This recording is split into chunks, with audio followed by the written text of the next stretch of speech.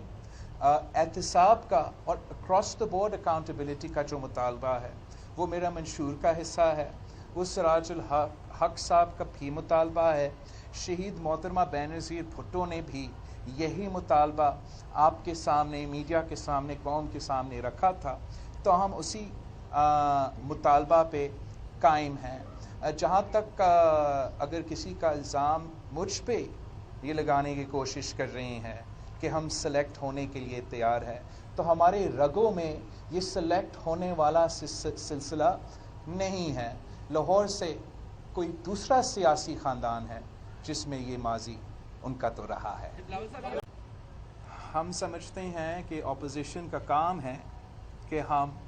حکومت کو نقصان پہنچائے، اور جو